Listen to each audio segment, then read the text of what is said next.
I did not see anything for me, so I went to my parents. They punished me for opening their mail, but when I pushed it, they told me that my younger siblings did more to deserve going to that middle school. Mind you, at this time, and before I had near perfect grades, when I argued that if they could afford to send my siblings then I should be able to go. I was beaten for talking back and opening my parents' mail. One day during the early part of 8th grade, I broke down and told Devin about my biological father. I had been having thoughts about why he abandoned me when he found out. How it was partially his fault that my life was the way it was. There was a lot else I said, but that was the key part. During my venting session I revealed that my mom had let my dad's first and last name slip recently, and I knew his name. So, Devin offered help me research my dad. That day Devin and I went to his house and began to essentially cyberstalk him. My bio dad was a college professor at a research university about 200-ish miles from where we lived. We also found that he was married, and I learned I had another younger sister, and my stepmom was pregnant. That night Devin and I hatched a plan, which we would carry out the following day. I came to school and as soon as I stepped off the bus, I went the high school student parking lot and got into Devin's car, and we left. We arrived at the university around noon. After parking, Devin immediately went to the student center and asked which office my dad worked at and got directions. We went there and he was gone on lunch, but when he came back about an hour later, he saw us sitting outside his office, and asked who we were. I remember asking for his name,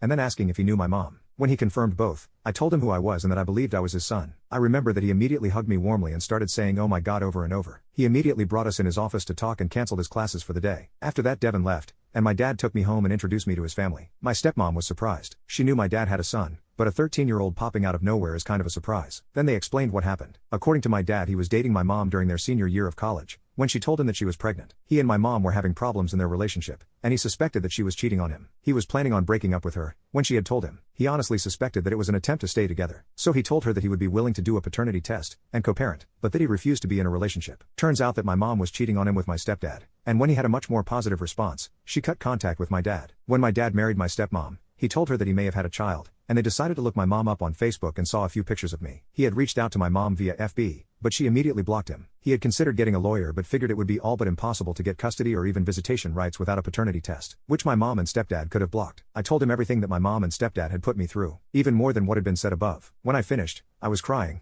and my stepmom was consoling me. After it was all out, my dad wordlessly stood up, went into the next room and called a lawyer, and then called the police. The police, social services, and CPS all showed up, and took me into custody. To summarize everything, I was taken out of my mom's and stepdad's custody and became a temporary ward of the state. A paternity test was taken, and it confirmed everything that my dad told me. Then I was placed into my dad and stepmom's care, and I was given a restraining order until I reached the age of 18. I was enrolled in a much better school where I was able to make real friends. I never forgot Devin. We stayed in contact, but due to the distance our contact isn't as consistent as it used to be. We still talk regularly though. After high school, I went on to college and I was fairly popular as my confidence had been completely rebuilt. I majored in biology and minored in geology. I am currently a PhD student working in paleontology. I love it. I get to go on university-sponsored digs, normally they are in the States,